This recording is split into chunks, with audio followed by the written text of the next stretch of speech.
No, I can't recall the day your dream became my life. I've lived an eternity with you by my side. You by my side. Like the sun and the moon I've seen, that your light reflects mine. And riding together we have conquered the skies. But for so long I failed to see the truth as I searched for a fantasy that lived within you. Said, how did you know that you'd be my angel when your wings were drived into my heart? Where did you see? Hello, I'm Shane Schulz from Serenely Speaking, and this is the Arisen Strength podcast. Folks, we do this show because we feel there are far too many dreams, talents, and capabilities that are being suppressed for whatever reason. Whether it be injury, illness, or life experiences, these situations have a way of finding us being robbed of what it is that makes us special and unique in this world, our passions. Here at Arisen Strength, we encourage people to pursue their passions in spite of the challenges that they face. Now, how we do that is with our three-pillar concept. Number one, we support. Number two, we empower. And after all that work, number three, we have the right to celebrate. Folks, that's the Arisen Strength concept. Our goal is to help bring back the passions of life to you again. Tonight on episode 20, Arisen Strength is happy to partner with our good friends at World Lyme Day, as together we bring awareness to one of the more challenging conditions that's out there, Lyme disease.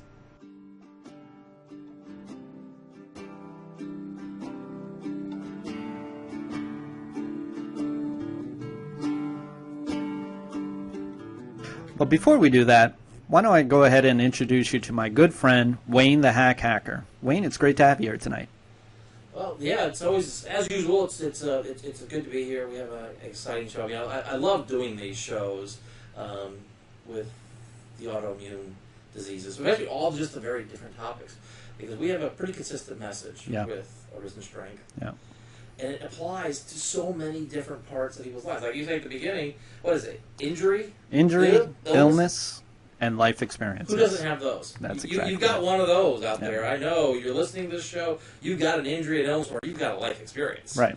So we cover the bases, and Lyme disease is no different. There are people out there suffering with Lyme disease, and it is really exciting to bring the message there. But it's also exciting to bring the message to a wider audience, which I know this week we got real exciting news with the Days community. Ellen from Days community, can you go ahead and let the fans in on? It came out of the blue, and I got to tell you, I'm really proud of it. All of a sudden, Ellen made an announcement on one of her sites. There happens to be 3 different groups for autoimmune diseases, sarcoidosis, also lupus, and auto-inflammatory diseases. So that's the groups, but they also have about a dozen or so community pages as well. And what she did is that she made an announcement throughout the Days community. It's that that Arisen Strength was welcomed to be a motivating factor for all their pages. So it was really quite a privilege, and it kind of set me back. And if you're wondering what DAYS stands for, it actually is the initials of the family. There's Daryl, which is the husband, Anita, which is the daughter, Ellen, which is the wife and mother, and that her name is Ellen Stone, so that's where the S comes in. So that's where DAYS comes from, and it's really a great community. They go out of their way in order to be able to help people that really need the support when they're dealing with these types of illnesses and conditions. And it's a great privilege to be able to be part of that in a special way. Yeah, so that's the Days communities, DAES. Yep. And Arisen Strength is growing. Yep. I think we've got a pretty solid message, like we say. It can apply to anybody if they want to listen to pay attention to the pillars and the foundations. Absolutely. You can introduce them into your life, and there's a certain freedom, like freedom of acceptance. There's always this freedom, and there's the power of turning the thought. So, Arisen Strength is about freedom and power. It's about celebrations, having a good time. It's all those words that we talk about. Yeah. The pillars: support, empower, celebrate. The foundations: self-esteem, acceptance, turn the thought. You know, we got 'em. have it there. It's really just. I'm really excited. But tonight, episode 20, we're doing Lyme disease. We're partnering up with World Lyme Day. How did we get hooked up with World Lyme Day? Well, it's funny that you should say that. Rebecca, actually a good friend of mine, Rebecca, became a member of Arisen Strength. And we were talking for a little bit, and turns out that she's from my hometown, which is outside in Averill Park, West Sand Lake area. Hi, Mom.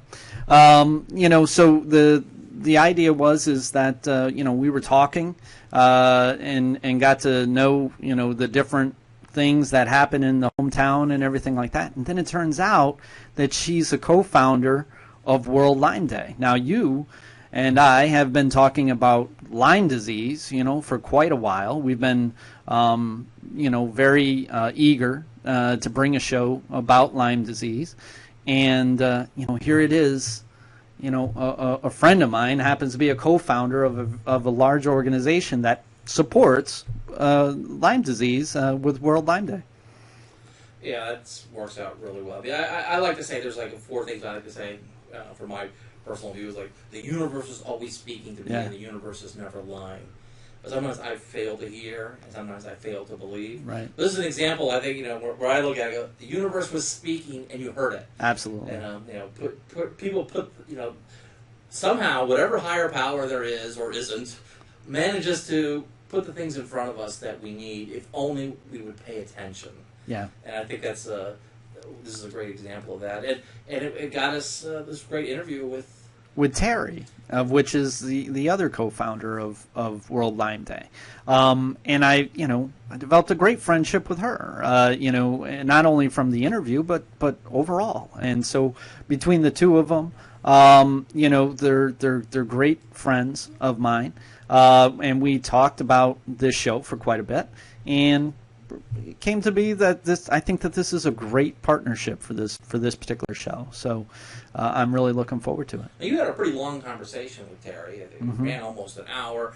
We're not going to play the full hour here. We're going to play a big chunk of that. But that full hour will be made available on the Arisen Strength channel on YouTube. Yep. But everybody, hey, sit back, listen to this great conversation between Shane and Terri on Lyme disease.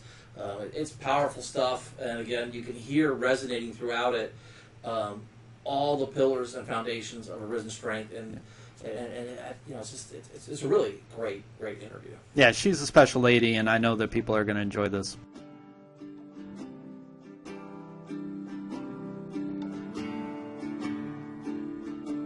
Well, I was extremely active. I ran a number of different companies. I've been an entrepreneur all my life. So I actually even started a company making girls' pink fishing rods called Fisher Girl.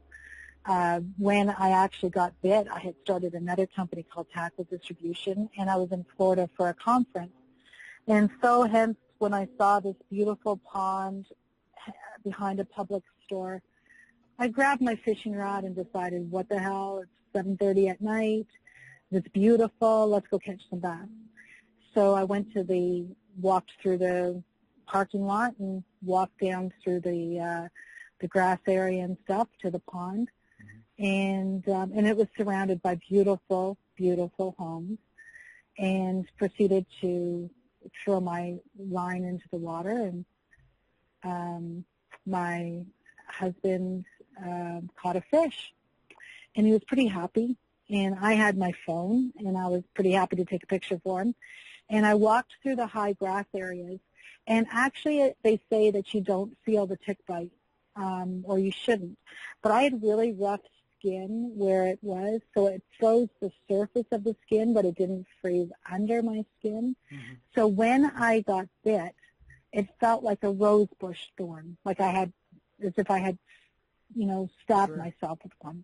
Okay. And so I looked down, and I saw this thing on the back of my leg, and I proceeded to what I thought was pull it out. Instead, I removed the back end of it and not its head, and it was still in my leg. And so when I looked at it, I'm like, what the hell are all those legs?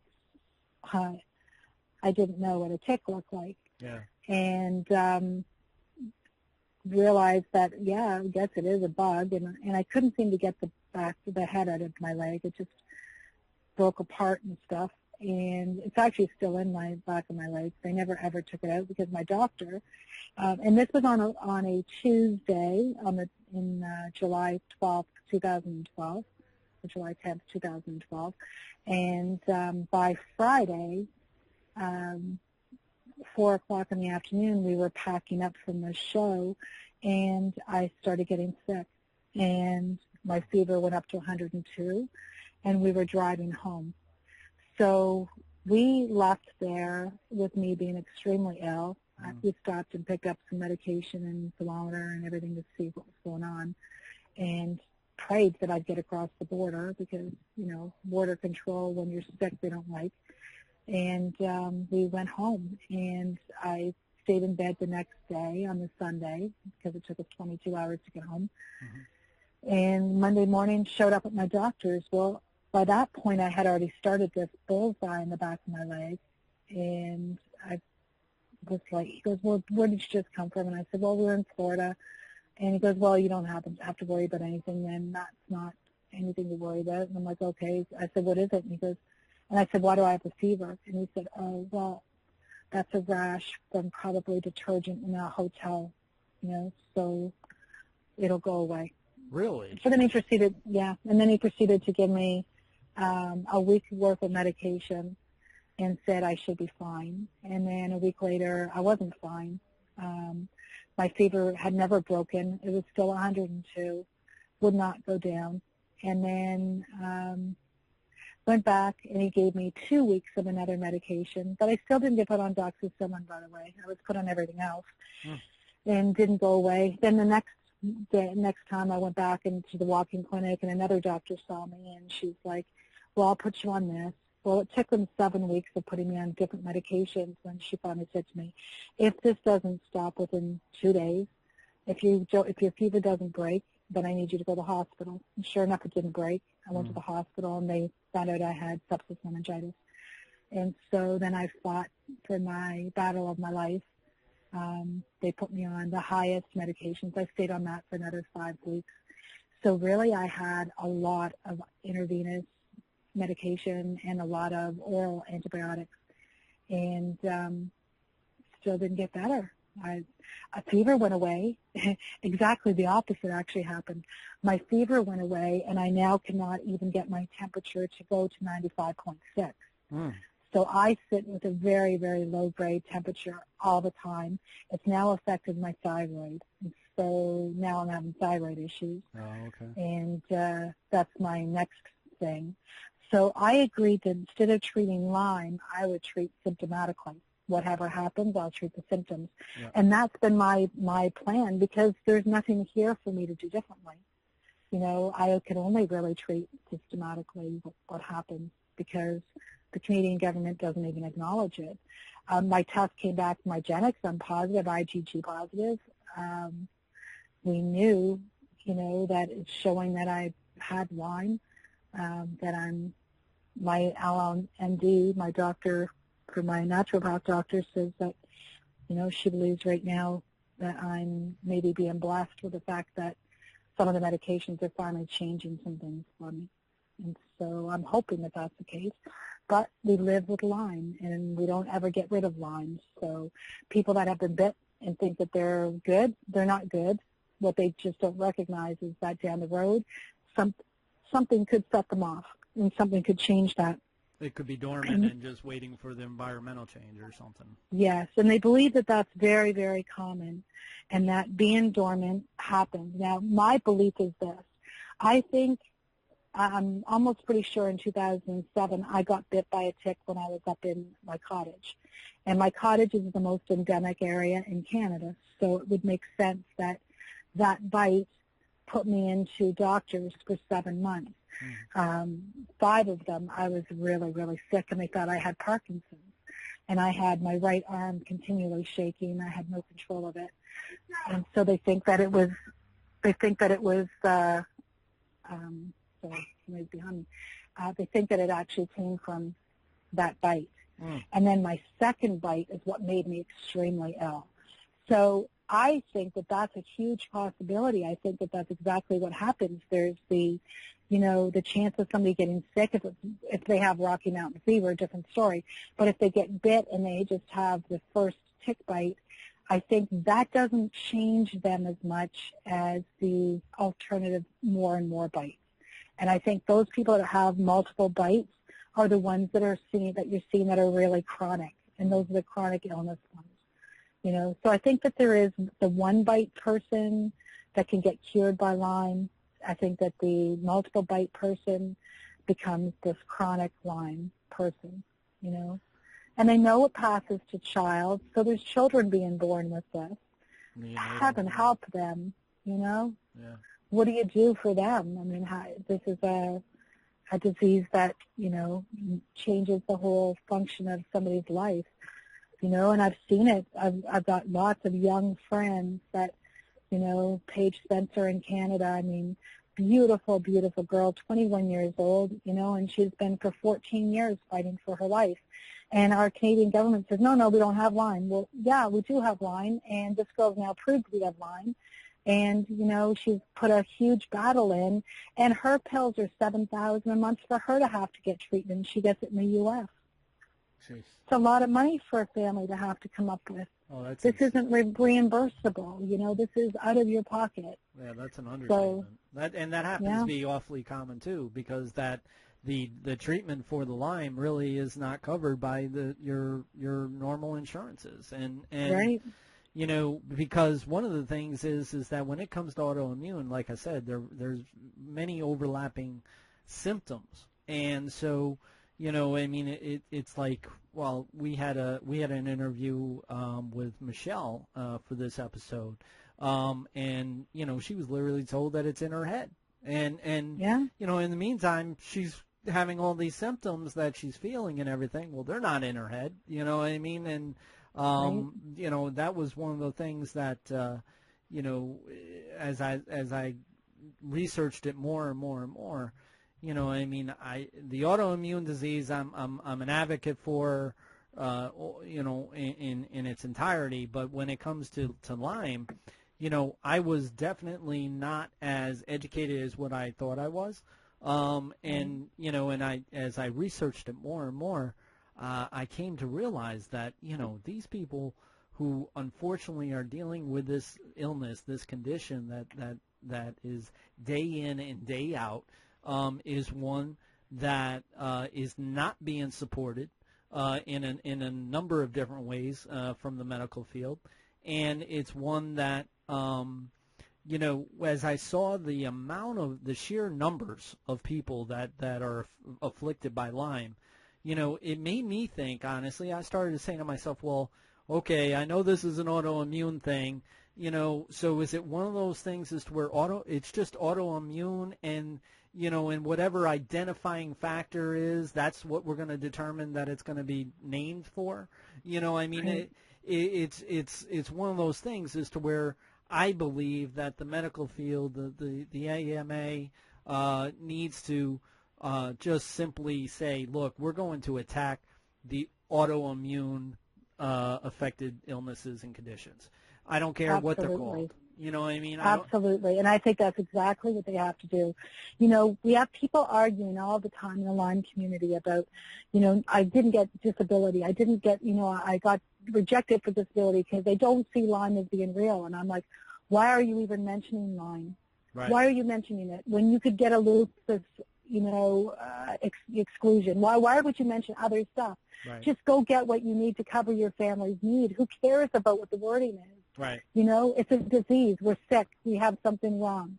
I don't care if it came from a tick. I don't care if it came from a spider. I don't care how we got it. We're sick. So if we need to get disability and we need to be on something, use the terminology that's going to get you and your family what they need, not the other way, what they need. I don't care. Don't acknowledge it as being Lyme disease. That's good. That's fine. Fight that fight on it as an advocate. but don't fight the fight and hurt your family because you want it to be down there as Lyme disease and they're not willing to give in to you for it. Yeah, and it's kind of ridiculous that you have to go that direction. You know what I mean? You have to, but you know, I mean, when you're dealing with the symptoms that we're talking about here, and like you said, people are dying from the results of Lyme.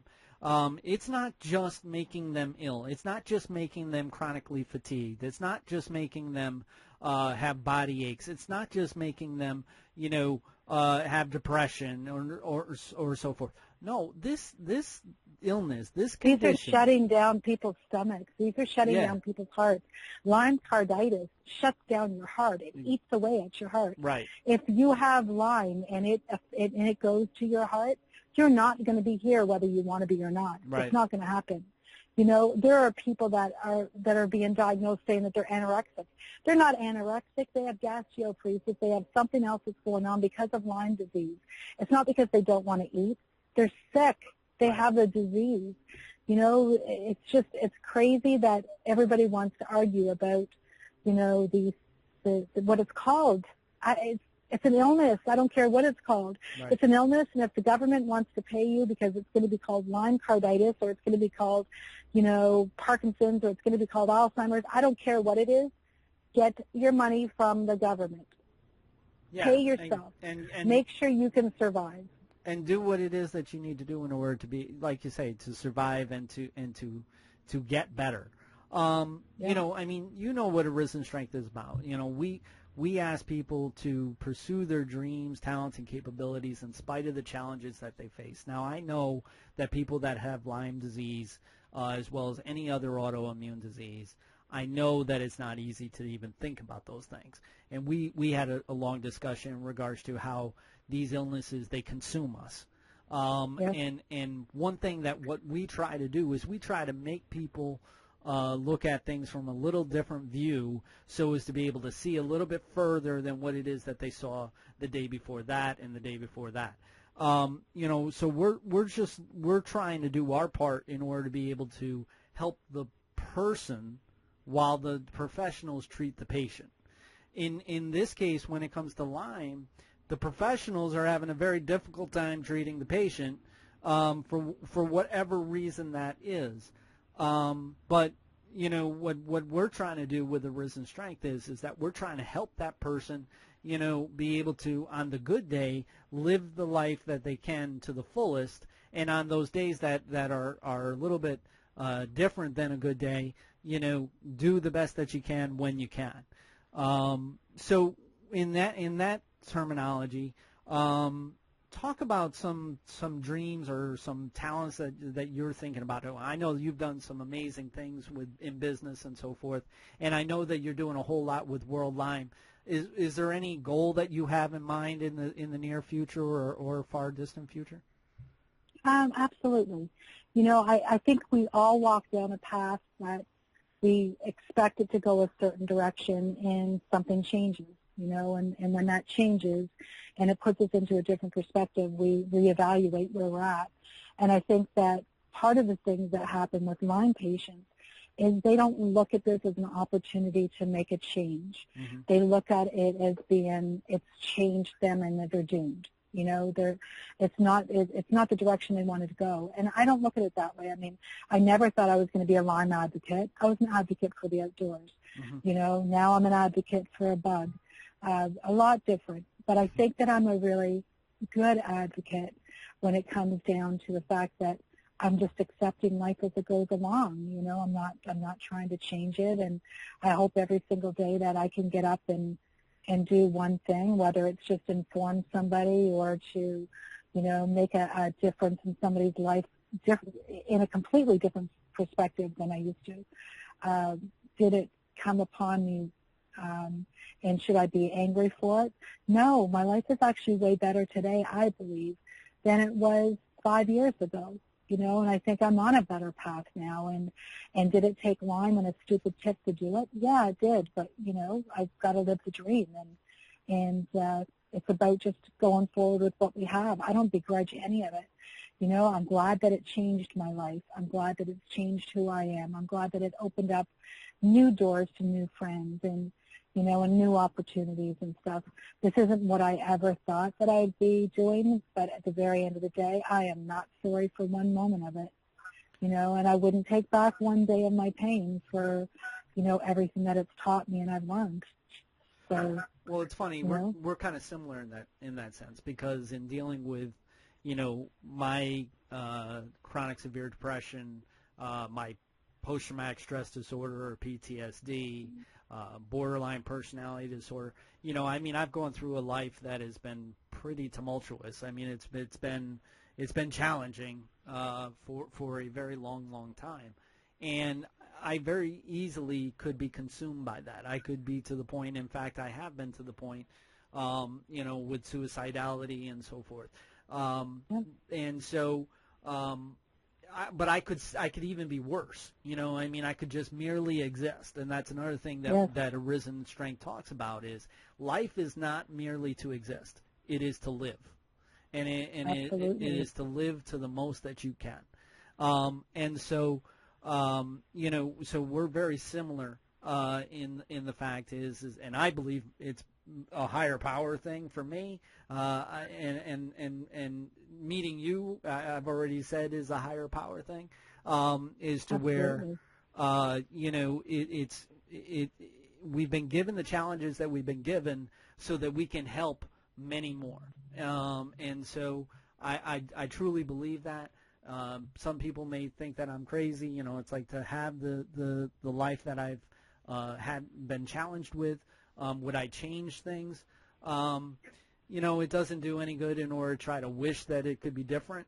I just know what I try to do is I try to empower myself to be able to make a difference and for other people as well as myself. So, and that's what the whole thing is when it comes to Arisen Strength. We have a 3-pillar concept. Number one is to support. When we talk about support, we mean to acknowledge that there's an effect that somebody's having. We don't necessarily care whether anybody else believes them or not.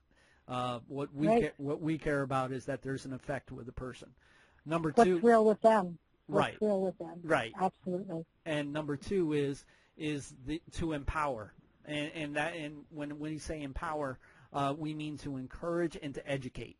To be able to learn about what it is that they're going through the ton of resources that are out there now, as well as to encourage to pursue their dreams, talents, and capabilities in spite of the challenges that they face, because it allows people to then grow and also to be alive.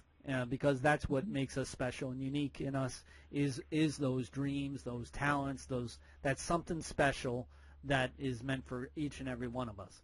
And then number three is celebration.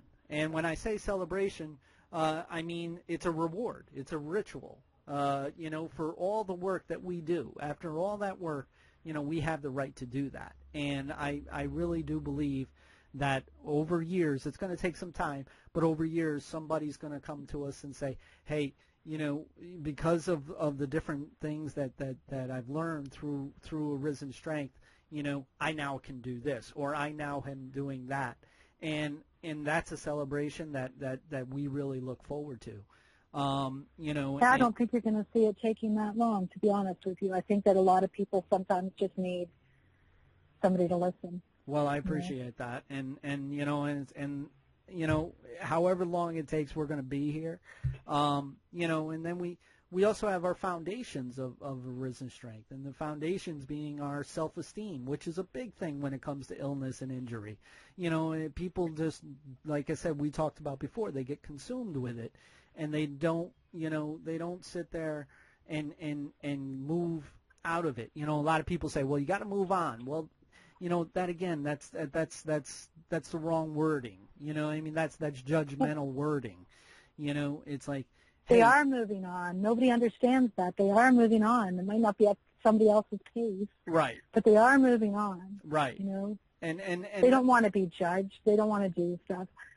I forever see people being down on themselves, and I say, I can probably show you 10 different pictures that could make you realize that you're not so bad, Yeah. and that as much as it feels bad today, it's not so bad. It took a lot for me to stand up again. I've been knocked down many, many times, and that's part of, what we have to do. We just got to stand back up, and yeah, it hurts, and yeah, the pain sucks, and there's times where you just want to scream and yell, but it's okay. It's okay. It's just the road. It's nothing more than the road, and some people in this life will go through that road without having a problem. But you know what? You don't know what's in their closet. You don't know what else and what other pain they have.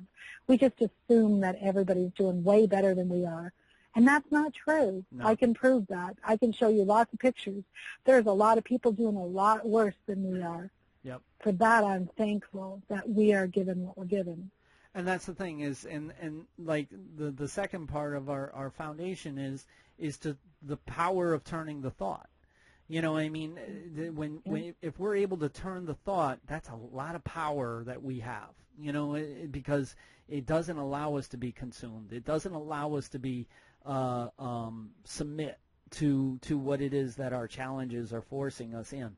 It gives us the ability to look at things a little bit different, to look at a little bit a different angle of things, to be able to move, to be able to do something, to move forward.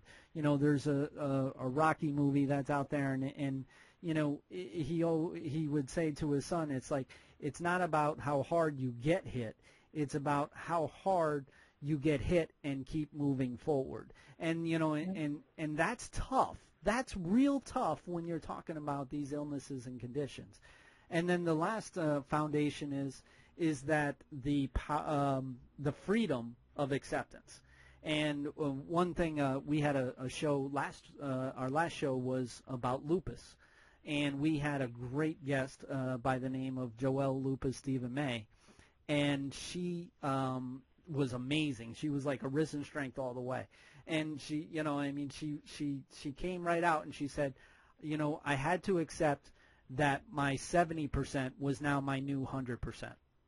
Right. And absolutely. And that, that was just like, bam, that's it. It's like, yep. you accept the fact that you're not 100% anymore, but you can get to that 70, of which can be your 100 now. And absolutely. And you have an accountability to do that, and for yourself. So I think that Arisen Strength and World Lyme Day, I think is a great alliance. And for meeting you, Rebecca, and so many of your different members that you have and so forth that have been gracious enough in order to say hi to me and talk to me about their stories and everything. It's just been amazing. So I very much appreciate your time. And we're looking forward to it. We look forward to the union of being able to have people find out all about you, and also heal. I mean, healing is a big part, and not healing maybe physically, but healing mentally. That right. has to be a big part. It won't be 100%, but that 70%, can be your new 100, and that's something that makes a life something about living as opposed to just existing.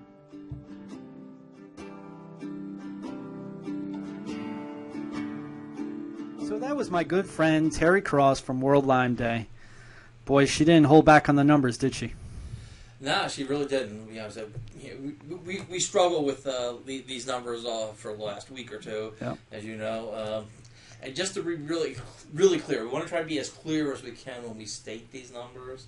The last numbers we saw of sort of what they call confirmed cases by the CDC. So these are cases that are being reported to the CDC under their Lyme Disease surveillance program, yep. Which they really have revamped in the early 90s. They've been running for about 20 years. They had, the last numbers they have posted, 30,000 confirmed cases, and it was about 27,000 confirmed cases, and another 9,000 probable cases. And these are new cases. Yeah, these are cases that are getting reported to them right. during that year. Right. So that was but that's a number that's being reported to them. That doesn't mean that's the number of Lyme cases that are out there. And the CDC was concerned about this, so they launched basically two different investigations. One, they looked at all the insurance data they could get from this one particular insurance company. I don't know, it slips my mind. But this was a group that handled 27 million different patients. So this, Right. this is a major insurance company that wide range of people in every state were considered. And from the years 2005 to 2010, and they were looking at claims that included. You know I can't recall the day your dream became my life. I've lived an eternity with you by my side. You by my side.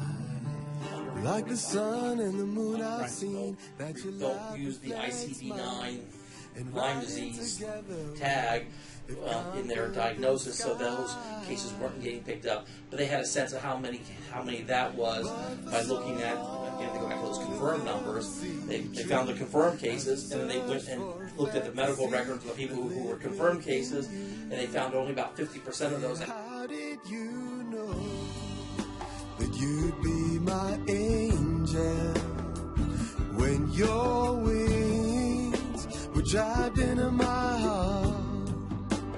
Where did you see that we would be wonderful? So the CDC estimates there are 300,000 cases of Lyme per year out there, but their confirmed cases being reported to them through their surveillance program is 30,000. So you'll hear people talk about 30,000, or you'll hear people talk about 300,000.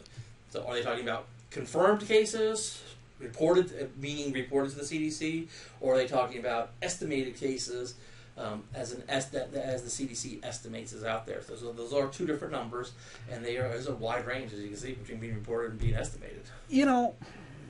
These numbers drive me crazy.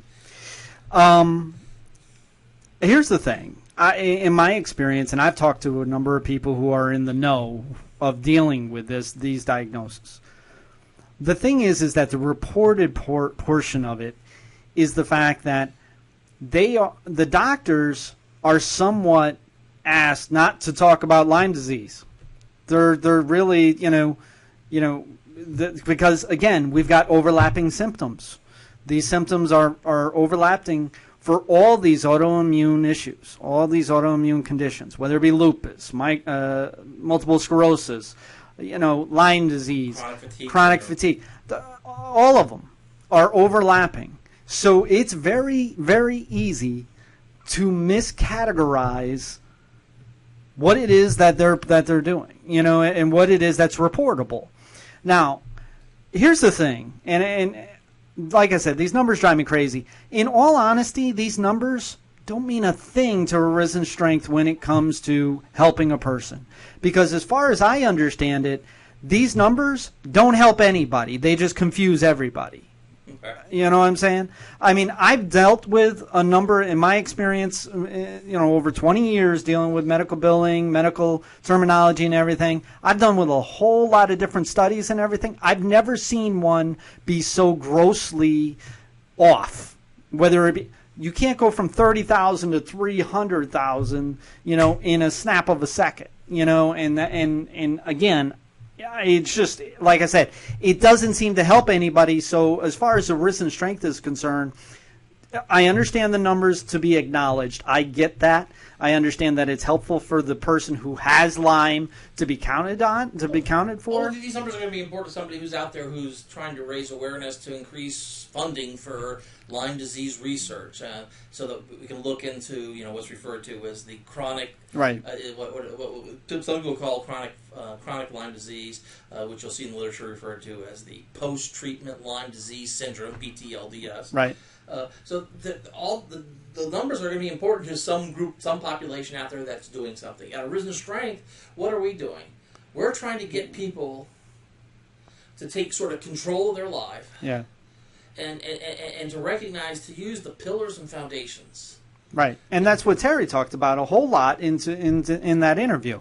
The thing is that when it comes to how we do things, we always say we are not doctors, we're not therapists, we're not psychiatrists, we are not statisticians.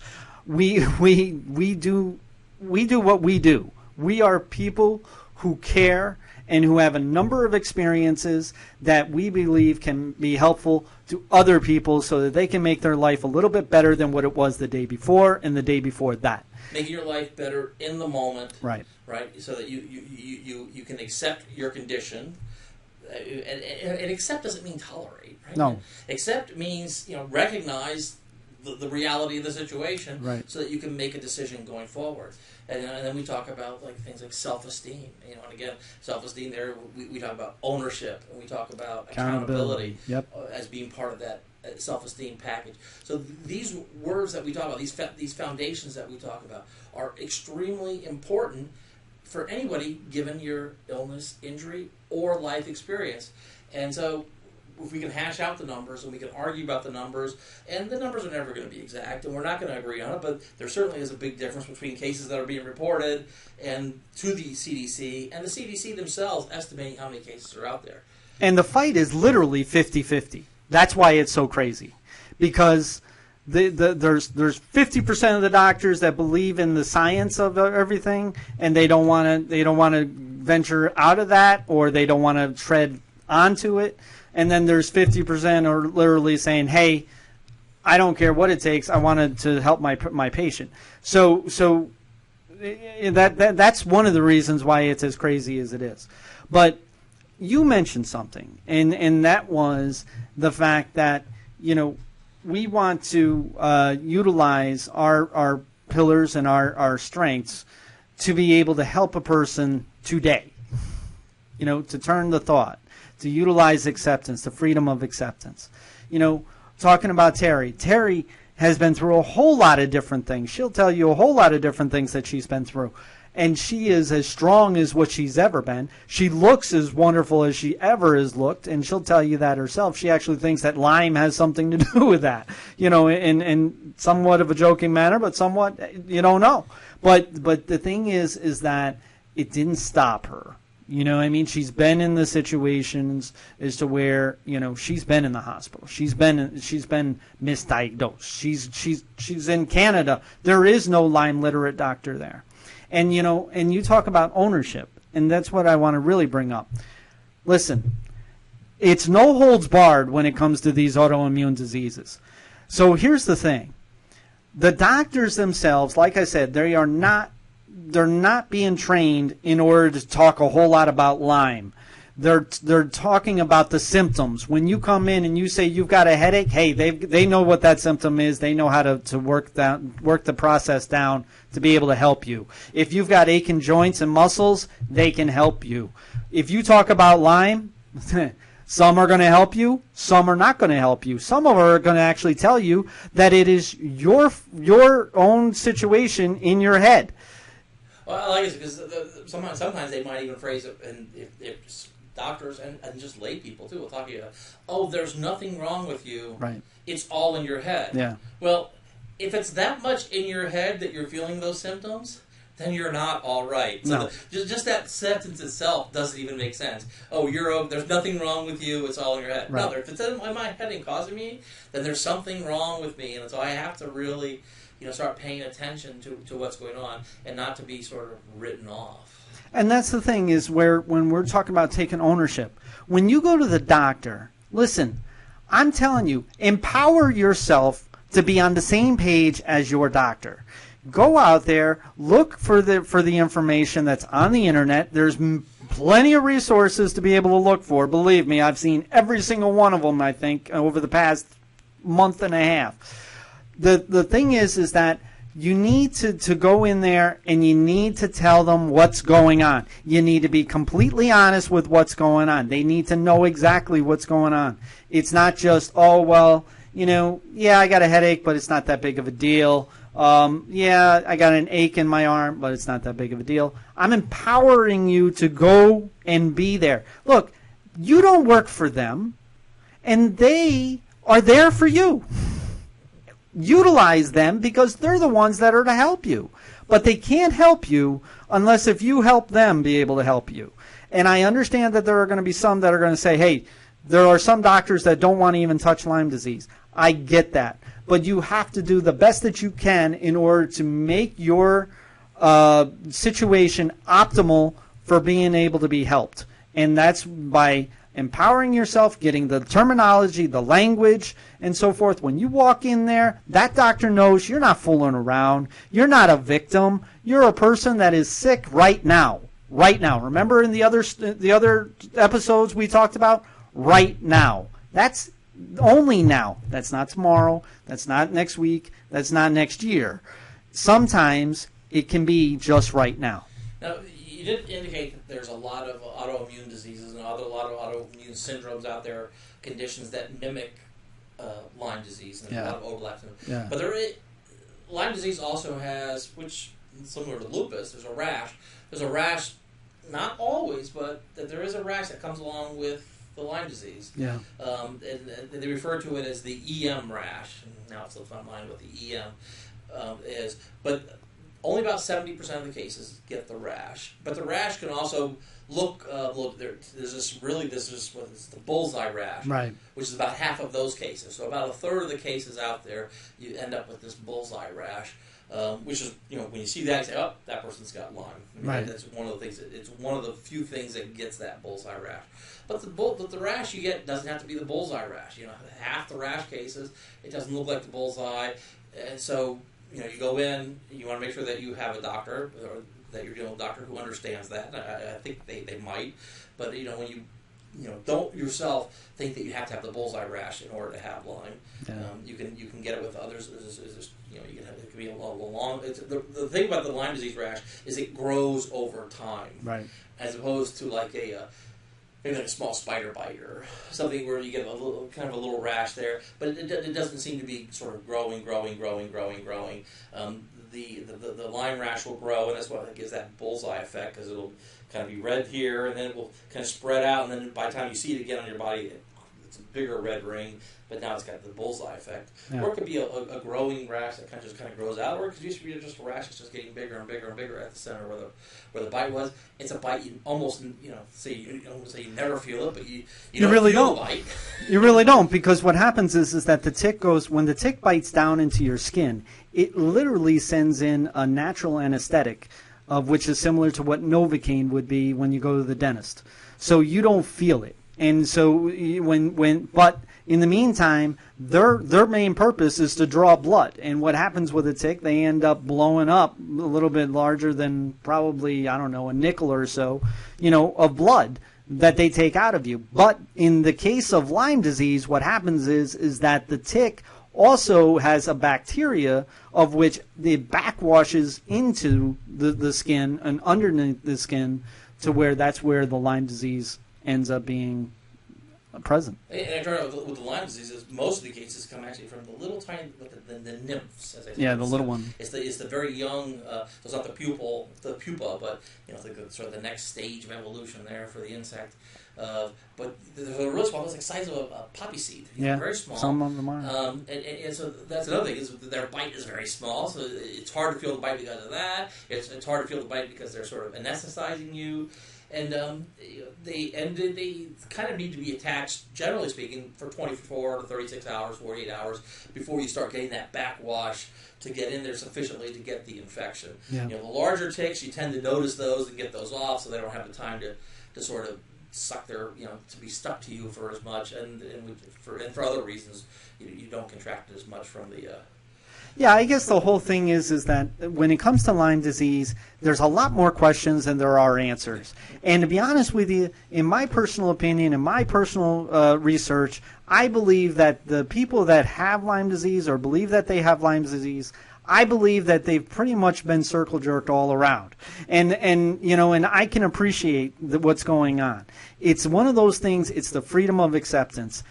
Yes, where it is now, that's what has happened. Whatever has happened up until this point, that's what's happened. Whether you've gone to 10 doctors, 20 doctors, 50 doctors, it doesn't matter. That's what happened.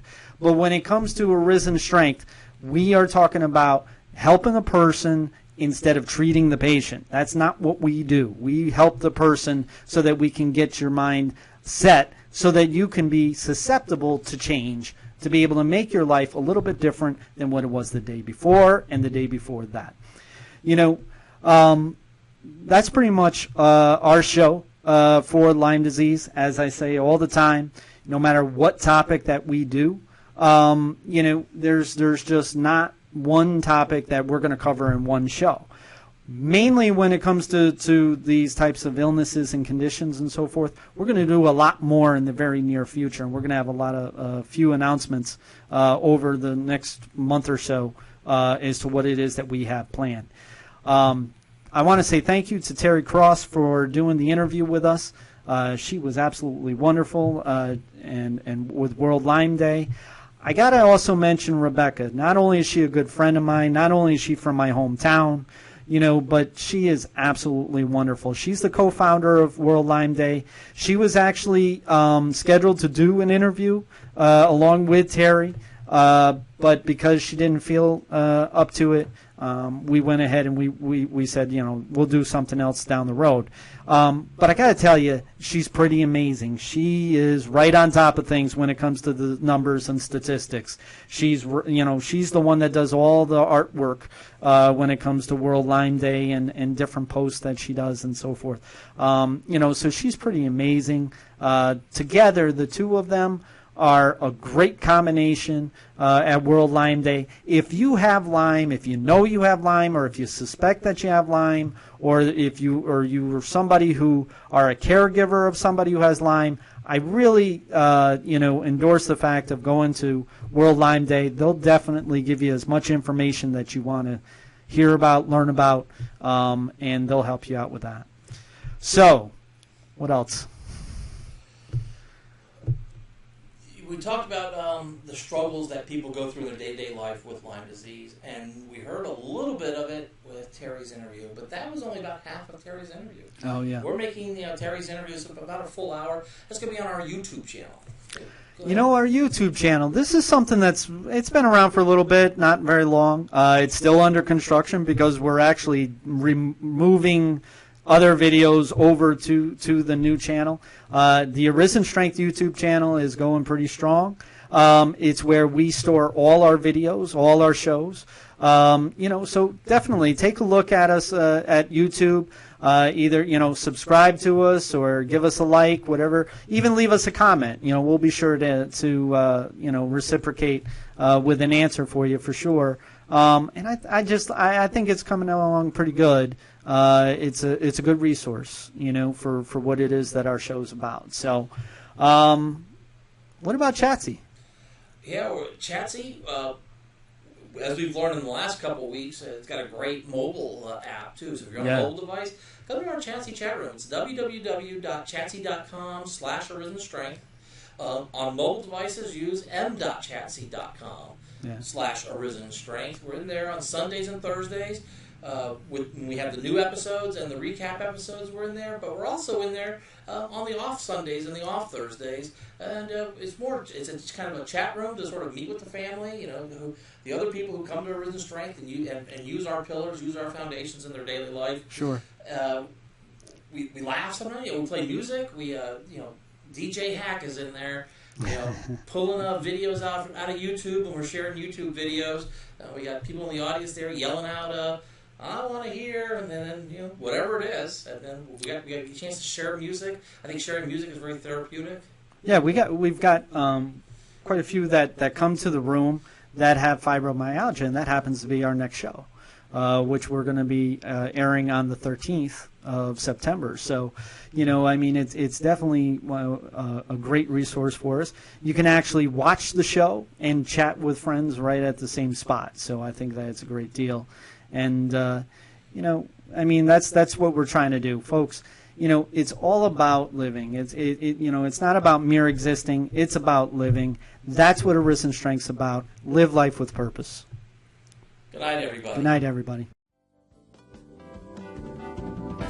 The sweetest moment of life I ever knew was when I opened my eyes and saw that you were my truth. Said, how did you know? How did you know? That you'd be my angel. When you're